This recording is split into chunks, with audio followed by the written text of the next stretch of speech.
Bom dia a todos. É com grande prazer que nós começamos. Good morning, everyone. It's a pleasure to start another session from the international series of webinars, the use of self-test in fighting COVID.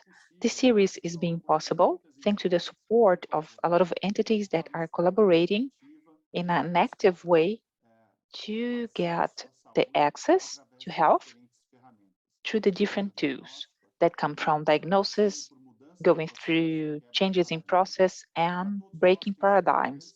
For us, it's been a satisfaction to know that somehow we are collaborating with a new scenario, actually with a new situation for the entire universe. Today, we will have a lot of people, key people in fighting COVID, and actually that are working in an active way in different fronts. And that, of course, will leave a legacy. What we intend today is indeed that this discussion, in a broader aspect, will bring a lot of learnings for the future.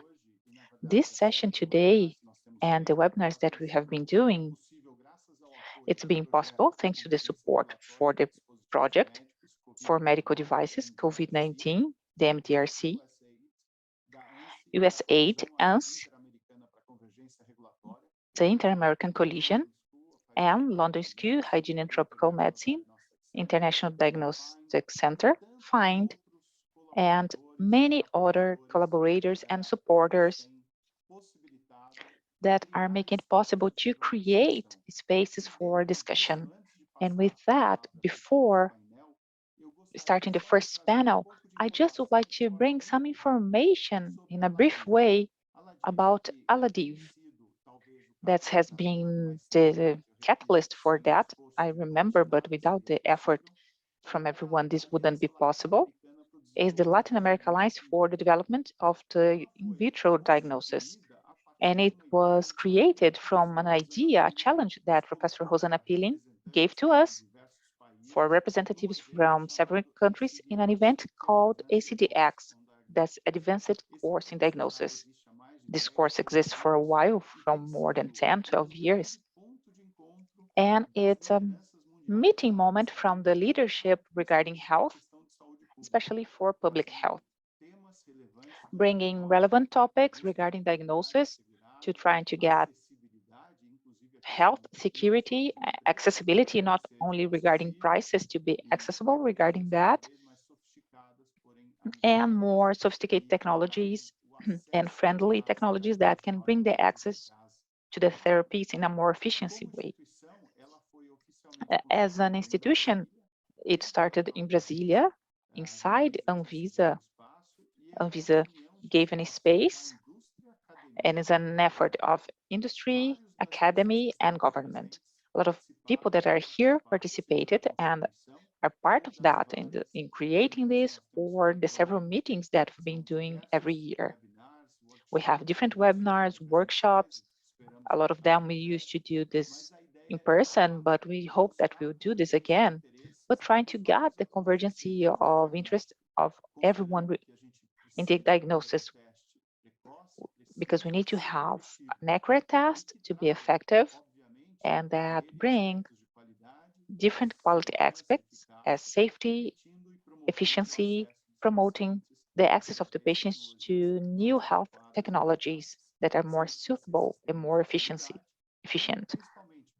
And especially trying to get the regulatory convergence and promoting concepts as a universal healthcare system, action and promotion of health, and getting all the actors we are trying to innovate, bringing new models or ideas about new models of production, bringing aspects that will take to the development of leadership in the health area, and especially getting the international cooperation.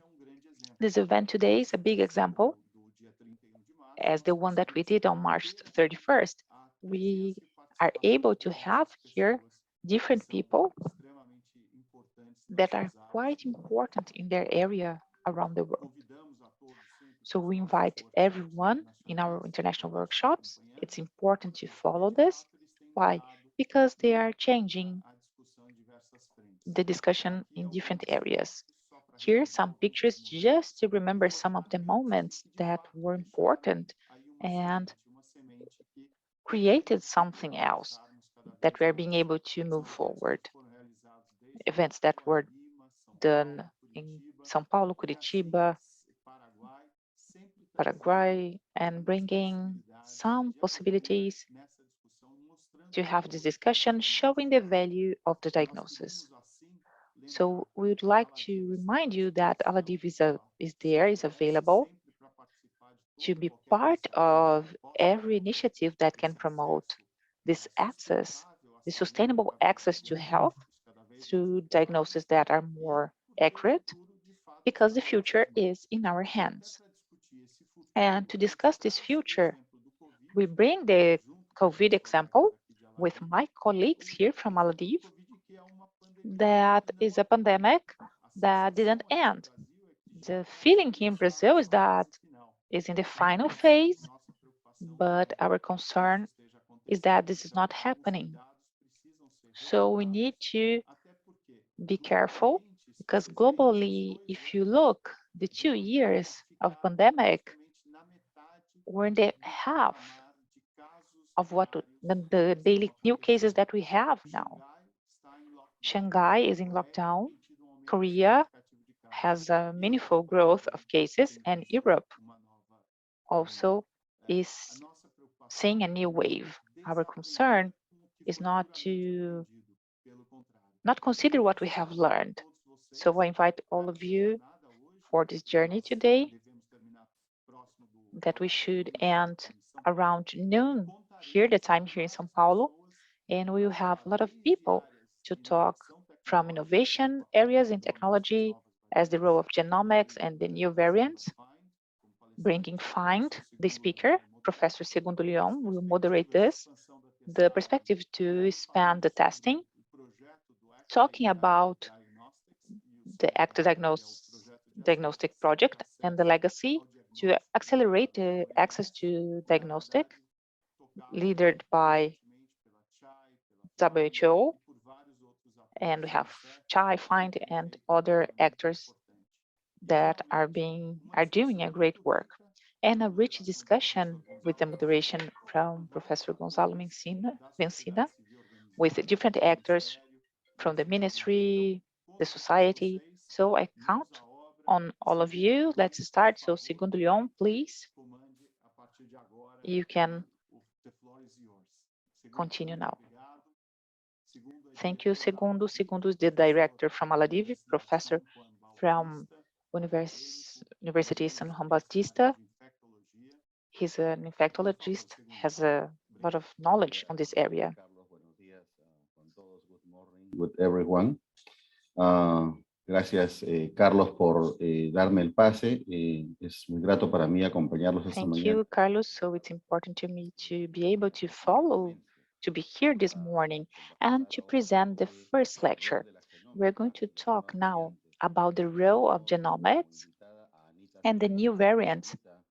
And we have as a guest, Anita Suresh. That's the director from the program of sequencing from Find, one of the institutions that support this event. And we're talking about the sequencing treatment with UniAid to think about the next sequencing generation. As an expert in molecular diagnosis and implementing these techniques for surveillance and other aspects and other waves, for example, regarding epidemics. So let's talk about genomic and variants. Anita, good morning. Good morning. Morning, everyone. Really nice to get an opportunity to present at this very wonderful forum. I'll go ahead and share my screen, Segundo. Go ahead, please. The stage is yours. All right.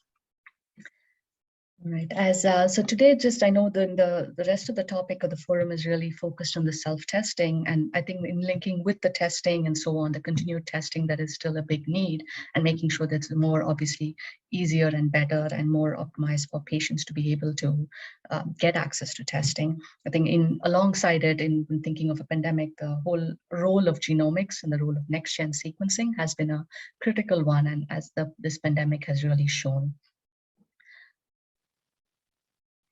So the purpose of my talk here is to really talk through a little bit of next-gen sequencing, what it is, what it can do, what has happened for COVID with that, some of the successes actually, some of the positive impact in a way of building up capacity, and what then should we be doing with all of this capacity, or even the increased knowledge and awareness and attention from donors and public health and public policy and the international community on this. How do we ensure then for our national programs, for the health programs, sequencing is still used for the broadest use sustainably over time for many, many public health diseases, so that there is the best use of such a big investment that it takes to get sequencing into the countries. So usually I start with an overview. I apologize if this is very basic for many of you, but more just so we are using, since I will use a lot of the terms. So when we talk next generation sequencing, really, it's pretty much all of the sequencing that is used today, really moving away from the traditional sequencing, because this is rapid, high throughput, multiplex sequencing that happens, thousands of fragments at a time are sequenced. And then platforms can range from very, very high throughput NovaSeqs through sort of even the handheld or the small MinION devices, and many of the other technologies from also other companies. So Illumina, Nanopore, Thermo, BGI being some of the most prominent ones within the install base. We have both the whole genome sequencing, so getting the entire genome of any organism or human, even if it's human genomics, and then targeted sequencing, really focusing on specific regions of the genome that are of interest. These could be specific genes associated with resistance or otherwise. Obviously, the applications then are wide and varied, right? So where we've seen for SARS-CoV-2, the main application has been from a point of view of surveillance from a global side, but then for national and a regional level policy and action as well. So in outbreak tracing, transmission mapping has been a big part of this aspect from a surveillance, but then there is also the entire application of diagnostics. So there's right from helping to even guide the building of better diagnostics, because you're able to get the whole genome and see, hey, these are the regions of the most interest. We have to make sure any PCR-based test to target the regions that are most relevant, so you can rapidly get an answer. Because the whole thing of being able to do treatment guidance, resistance detection, and then being able to treat the patient with the appropriate drugs to be able to get them the treatment, rather than trying out different drugs and so on, which should really not be the case. So our role at FIND, we work on a number of areas on sequencing, which right from the more working with industry to say, how do we make sure there's integrated sequencing systems, or at least a workflow that is standardized over time, also reducing costs, be it based on volume or be it based on optimization of the technology. And then how do we deliver the sequencing? It might be different for different countries. What would be these delivery models that make sense for different health systems, be it centralized or in a way decentralized, or even a service model, or a mobile or temporary sort of the container labs, or really a combination depending on what it's being used for, and the application it's being used for. And a big part of this has been supporting Ngs capacity building in the last, especially in the last year plus with SARS-CoV-2. And then clearly now we're seeing the need to be able to leverage a lot of these investments that have been happening to make sure it's really taken beyond just this pandemic, and how best the country can make use of these. So in the pandemic, with the COVID-19, genomics has obviously played a role right from the start, right from understanding basically what this virus is, the epidemiology of it, and then very early on to knowing the sequence to be able to develop the right tests, the diagnostics, and then also the vaccines. So sequencing obviously played already a critical role in being able to get identify the pathogen, identify the patterns, and then being able to come up with with interventions. But since I think ever since with the variants that came along, which we know will happen for any such pathogen, I think that's been even more so the utility has been to very quickly be able to track what the variant is and be able to make that link back to what does it mean clinically, and be able to then be able to track these variants across in countries, in settings, and so on. And the way as different variants grow, what are the different health system measures that are maybe needed to put in place to quickly contain and tackle this, or at least to be able to track it, to know what the consequences, what the impact might be. This to be able to enable these targeted interventions from public health and treatment standpoints. And I think just the volume, the sheer volume of data, of sequencing data that's been generated and shared using it, looking at just GISAID, has been fantastic. We've seen about 10 million SARS-CoV-2 genomes submitted in a matter of 2 years, more than anything that has ever been submitted for any pathogen over many, many years. And it's really from every country, every established country out there, every territory has submitted at least a few sequences, if not many more. And I think the good thing has also been the increased awareness, funding from donors, and really the engagement of many, many of the global stakeholders, global health stakeholders that are also part of these discussions and on this forum as well, with the goal to really build this NGS capacity in low and middle income countries. So two of these that I'll speak to a little bit, or at least I'll speak to the ACT-A part, is there was a genomic surveillance working group that has been set up. So I'll speak to a little bit of what the work there is and what the goals from there have been, and some of the achievements so far that would be applicable and useful for different countries and programs to utilize. So the first step we had done here, which was really more from the start of the pandemic, was really come up with more of what is the technology landscape for sequencing for SARS-CoV-2. This is something you'll find on the FIND website. Just putting it here for your reference, hopefully you will have access to the slides as well. The idea was first looking at just what all sequencing is used for, why it's useful, how it can be done, and then really going into the technology, what is available, what are the different platforms, the reagents, consumables, everything required to be able to run it. Obviously, this was updated in March 2021. There has been some further optimization of kits and products from companies, but for the most part, I think the background, the foundational knowledge that remains consistent here. We also did a supplement on just focused on the variants, because that was very much on as new variants came along. One of the big things has been how do we ensure the diagnostics that are in place, the vaccines, public health measures, they are still working, especially for the molecular diagnostics. How do we ensure that is there a dropout? Is it able to still detect and as per normal, no matter even if there are mutations in multiple regions where it covers? And this has been then a quick way to determine that, to be able to do the analysis to say, using NGS to say whether or not you can continue to use the existing diagnostic tests that you have in the country or in the program. But that was more the foundational piece. But since then, I think it was clear that there needed to be more of a working group, a very dedicated group to really focus and bring together the leaders, the different stakeholders working on this, on various aspects of genomic surveillance together in one platform, in one forum, to in a way coordinate not just investments, but also coordinate the activities, and in a way bring more strength and in a way amplify the impact of these activities and tools that are being built. This was something set up with co-leads of WHO and the Rockefeller Foundation, and FIND as the coordinator through the ACT-A diagnostics pillar. And then we have multiple, of course, representatives on it from global health organizations, donors, researchers, country representatives. So we have folks who are on this as well, on these calls, either in the panels like Chai, or also many of you as participants who are on this webinar. The priorities really have been to position genomics, how genomics fits in, and the importance of genomics, obviously alongside an optimal testing regimen, so the testing strategies for a country, coordinating investments and activities, as I mentioned, but then very quickly also making sure it also informs how do we take all this and make something tangible, give a clear guidelines to countries.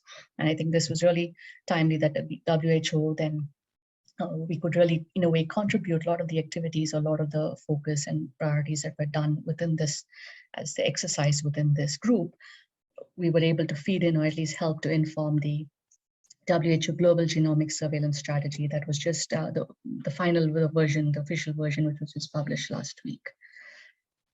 And some of the achievements to date, which I'll also describe, maybe a couple of those would be mapping the Ngs capacity. So what is the existing capacity for sequencing around the world with a focus on COVID? Where are the gaps? So that then it'll allow donors and partners and implementers to really focus in on those gaps to ensure there is coverage and there is sequencing capacity set up in a way across the place, not just concentrated in certain countries or areas.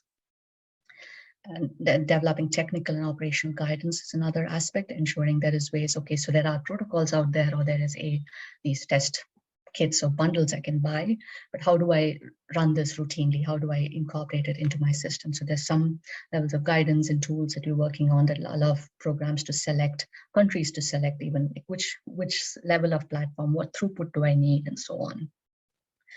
And then another big aspect is, of course, engaging industry to see what are some of the market interventions needed, as well to see how do we improve access to these products in LMICs. Sequencing is a sizable investment.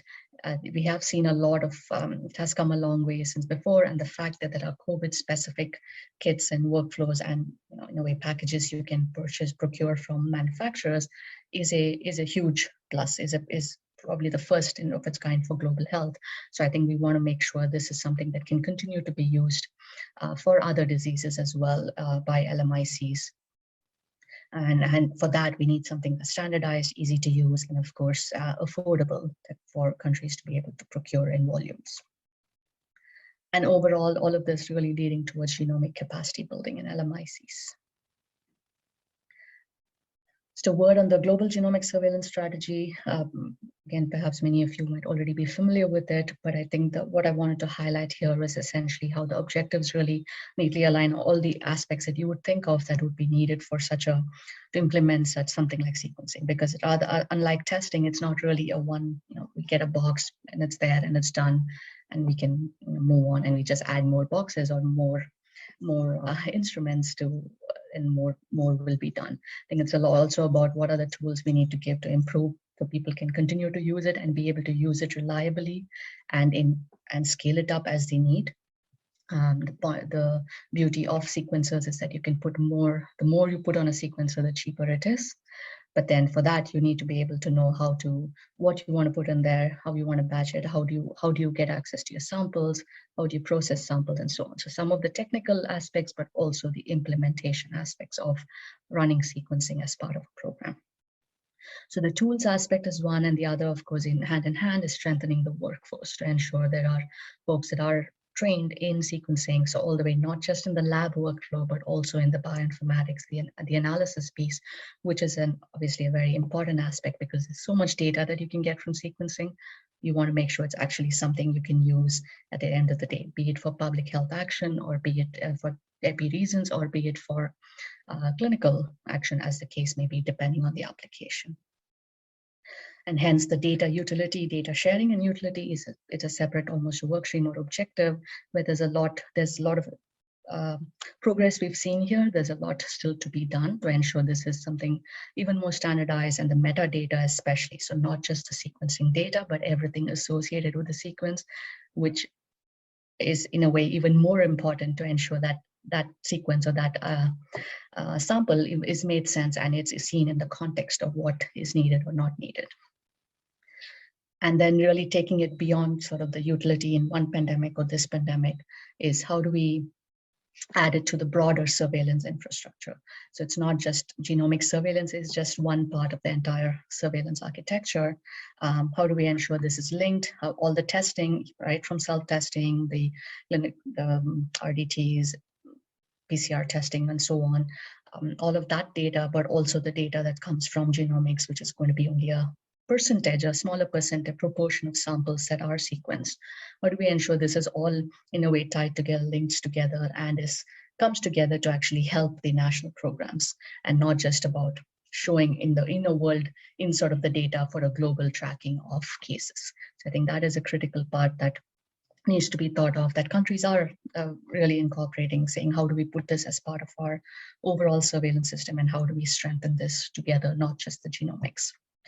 And then really taking it forward more from a sustainability angle, like how do we then stay ready now, future-proof this, ensure we are actually ready for the later, rather than the reactive way we had to work this time. But that since there's so much now invested, so much that exists now in place, there's trained people, there's folks that know how to, there's products that are available, there's infrastructure that's built. Let's make sure that is maintained and actually utilized for everything else that comes your way, including currently existing problems like drug-resistant TB, antimicrobial resistance, and so on. So a little bit on the global capacity, where I want to talk to was on the disparity in global coverage of genomic data, which I'd mentioned. As I said, of course, we have over 190 plus countries, territories that have contributed data, but it's also important to note there's just 5 countries, all high-income countries, that contribute over 70% of the total number of sequences, of the 10 million sequences that are there on GISAID. So while it's great that some countries can, if they can sequence more, they sequence more, that's fine. But at the same time, for it to be truly useful and impactful, you do want that coverage of globally representative coverage, and you do want the ability, every country should have the ability to be able to utilize that to impact their own public health or put in public health measures as needed. So it shouldn't just be about, we are able to do a few, but we just are not able to do the rest, and so on. And it's uneven representation of this whole disparity in coverage that exists in genomic data. So really from there, I think part of this was to say, okay, how do we then make this more systematic in a way to track it over time, to see the gaps? This is the capacity map that I mentioned. Where do we need to start building genomic capacity or scaling the capacity where there exists something to address this, so that there is, in a way, universal and global coverage of genomic data. And here, of course, we use SARS-CoV-2 as the pathfinder, because that's where the most data exists. But this should overall allow you to then be able to utilize these systems for all the other diseases that are of relevance in all of the LMICs. Won't describe much of this, but the goal idea here is this, again, something you'll see on our website on looking at the capacity, and we really translate sort of this capacity into archetypes, really, to say countries at different levels and what else would be needed to strengthen them. Are they at a level where they're already strong, like we see where Brazil is here, in a way? Now they're doing a lot of sequencing that is in line with a number of testing or test positives that they're getting. But what else is there? Something we can do to strengthen that network and so on? Or is there something Brazil and countries like that can actually help be that hub for training countries in the neighborhood? And similarly, we are seeing that in other regions. Or there could be ways that countries where there is some capacity, but it's not being, you could leverage some of the existing capacity that has been maybe placed for TB or HIV, but could be used for SARS-CoV-2 right now, or the other way around. And then connecting where there's countries where there's good testing going on, but there is not, currently there is no capacity or there are no instruments there. So that would be the next category, where it's saying, okay, where do we start building up here, and how do we do it in a manner that actually fits with the health system and with the programmatic needs? So it's not sort of just let's go and put sequencers everywhere, but actually that it makes sense with everything else. I hope I'm good on time, but please tell me, Seguno or Carlos, if I need time.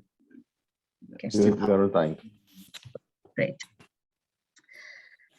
So for each of these archetypes, then there is various activities you can imagine, where some of these would be common activities, some of these would be more very specific activities that are required when say countries are at the level of leverage, where you're repurposing or utilizing the existing sequencing capacity for more purposes, or linking, say, there are facilities with sequencers, but the samples are at a different place. Maybe it is a matter of ensuring the sample transport exists to get sequences, get the samples there for sequencing and the results back in a timely manner.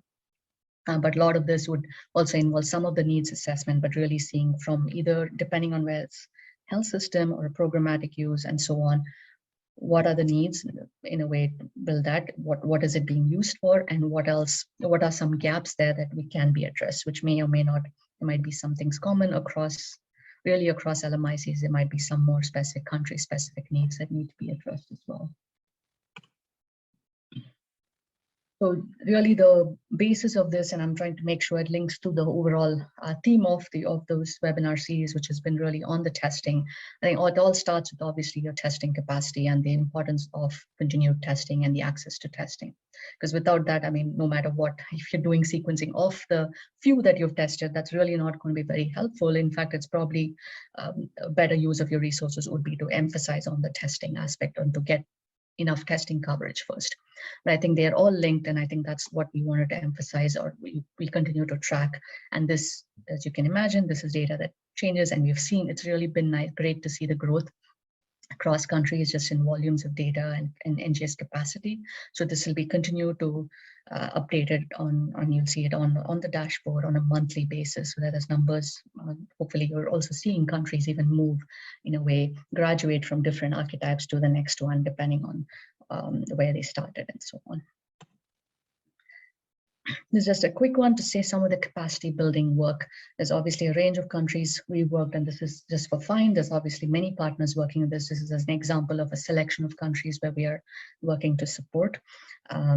Yes, you will see that there is no Latin America country here, and that is something we would love to, if there's opportunities to support and to work with partners in the region, that would be very, very more than happy and very excited to partner with you to see, but there's already, we also know there's good work going on already in many countries here. So if there's any sort of gaps or aspects that we could help in or bring some learnings from other capacity building efforts, this is something we'd be happy to support. So you would know how to contact us, or even through Carlos Segundo would be great. Now, really moving from like some of the tools that came out of it, right? These are all additional tools, as I was saying, that are useful here, but really thinking beyond COVID, you could see how they can be utilized. So one of the things we're doing as we do the capacity building projects in countries is also countries that are wanting to share data on like the existing, what infrastructure they have, what are the NGS equipment and consumables, reagents, how much are they utilizing the existing capacity? If they have a very high throughput sequencer, maybe it's not running at 80% capacity, maybe it's much lower, but they might want to optimize usage on that. And also then the costing. Obviously, we see a huge variance in costs of NGS products across the world.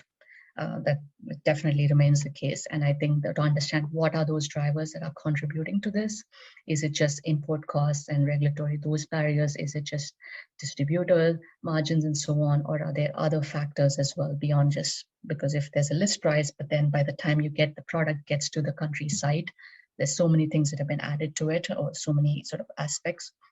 The levies and the fees and so on. So are there some things that we can help, not just we as FIND, but really as ACTE, as a group, as working in partnership with many of your organizations, what can be done to overcome some of these or to address some of these barriers? In a way to be able to come up with some standardized support packages, right? So obviously every country's needs are different, but to be able to say at least some of these things should be standardized, at least in a way to understand what is baseline. So one of them we have done is this capacity or a needs assessment questionnaire. That has been very helpful to say any country you speak to, at least being able to get an idea of what they've done so far, where they want to go, and some of what they already have in place would really allow us or allow partners really, or support donors, implementers, to be able to say, what do we need and what do we need to fill in to make sense? Oh, this is very similar to these other places that we've supported, so this would be easy enough to do, or we need something additional interventions to be able to support this needs. Coming towards the end, really, I've spoken a lot on the COVID work, but hope I gave you a flavor of some of the tools, products, or activities that have happened that really can be, in a way, utilized, leveraged, and even support the essentially the application of sequencing for other areas. A big one being drug-resistant TB, and overall just antimicrobial resistance, other pathogens of AMR significance. Because overall, our goal, and for sequencing itself, the goal really is to foster this ecosystem for a broader uptake because, again, utilizing it across pathogens, across disease areas, but also a very sustainable use of NGS. And so that there is uptake, there's utilization of these systems over the long run. So for TB, one of the work we do projects is called Seek and Treat. This is a Unitate funded project that has been ongoing for the last couple of years. It's still, we're right in the midst of it, in the thick of it with our clinical evaluation currently. And the goal here is to essentially enable targeted sequencing, as I'd mentioned, really focusing in on the specific targets, genes and regions of genes that are associated with resistance, to be able to, and an end-to-end solution to be able to get WHO or global policy for the use of sequencing for TB diagnosis. So really beyond, so surveillance is already something, there's guidance that's come out last year which encourages the use of sequencing for surveillance. And that is obviously the first use case for any country. But really now for diagnosis, there's a little bit more that's needed to say. First, performance-wise, these products work, and the results interpretation-wise, there is a standardized way to interpret and call for treatment. So that is part of the evidence generation that is ongoing right now. And one of the key pieces here is obviously, you can imagine for like drug resistance, it is the data, it is the knowledge of, can I predict drug resistance from a mutation? How confidently can I say this mutation means I can absolutely know this patient will be resistant to this drug or not resistant to a certain drug, so that I can confidently treat the patient with this combination of drugs. And that knowledge base, or that catalog of really saying these mutations associated resistance, was finally something WHO then officially published on this topic last year. And this will continue to be knowledge that continues to grow as new drug regimens roll out, as basically more data emerges on this phenotypic, genotypic correlations. And then, yeah, towards the end, so it's really all of the other studies that will be done as part of this work is really on to say there's work where we're starting on, again, the technology landscape has been a good way to really get into a disease area, if you will. So antimicrobial resistance has been that's a technology landscape that we recently completed. And then one on viral hemorrhagic fevers as well last year, which is really to say, okay, again, there are platforms. The platforms are common across the board, all of the sequencing platforms, but the specific assays and the specific workflows and the needs for each of these markets, right from sample type to the data analysis, differ. So what exists and what are the needs, and then what if manufacturers, if we can get manufacturers to the table to build these, what should they be really focusing on? What should they be building as a priority to address these needs? So I hope I'm on time. So I've covered through a lot of different areas, but hopefully it gives you a flavor and also the color of all the areas we're working on, and also the application of the broad applicability of sequencing, and especially taking advantage of all the work done for COVID to really continue to help countries utilize it effectively. So I thank you, and thank you. Thank you, Anita. So we have a couple of minutes for at least one or two questions. So in the meantime, so Renuka has a comment here that Chai will hopefully be working in Latin America very soon on a sequencing landscape project thanks to partnership with FIND. So Anita, how FIND is helping LMIC in improving or increasing Ngs capacity? What are the main projects that you are driving to increase that capacity in LMIC? Happy to answer that. And then thanks, Renuka, for that, mentioning that as well. That's useful. That's good that you can speak to that a little bit. But you're right. I knew when I was listing the countries, I'm like, okay, this is very, this is missing an entire section. But I think I'm glad we are starting that work also to cover it. So in terms of the capacity building work specifically, Kundo, it's been actually it's really a country by country approach. In many cases, it's actually been where a country has started, or they have a sequencer and they've been doing some volume of sequencing, but they are looking to scale it up. So they want either additional platforms or additional reagents really to do a certain over a period of time be able to cover, because you're seeing the number, the access to samples is there, but they just don't have the capacity to do that on time. So more in a timely manner to get the throughput. That's one aspect. The other aspect has been when they want to add, there are some countries that wanted to add additional like satellite sites. So again, there's too much. It's great that they have a central facility that's doing really good and they're at capacity. So instead of doing more transport of samples into the site, it was actually more feasible, more cost effective to set up at least a couple of additional sites. And also that way build up capacity in these smaller sites, smaller volume instruments, but to be able to also then train more people within in a lot of times these vast geographical regions.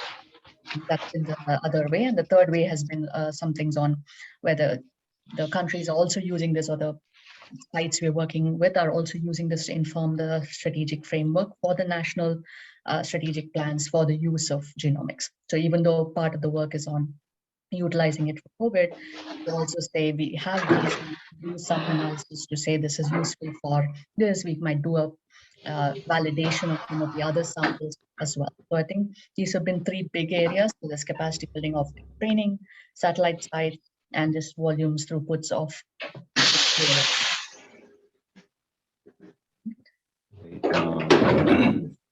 Thank you, Anita. Carlos, go ahead, please. Yes, thanks. I'd like just to ask everyone to keep the mic muted, but fantastic presentation, Anita. I do appreciate very much. And it's not really a question, but it's a comment and actually an offer.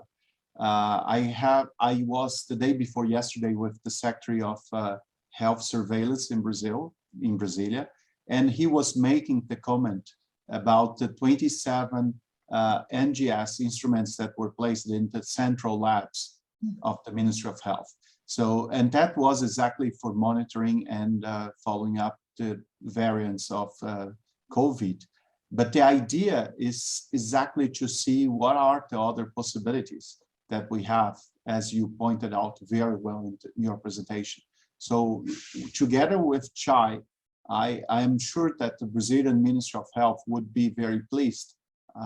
I'm talking about my experience with them. I cannot say on their behalf, but I'm sure they would be more than pleased to make this kind of cooperation in order to have this genomic mapping and follow up with the other possibilities, exactly in what we can do for a legacy for the future diseases to face. So I think it's a great work we are all doing all together. Thanks a lot.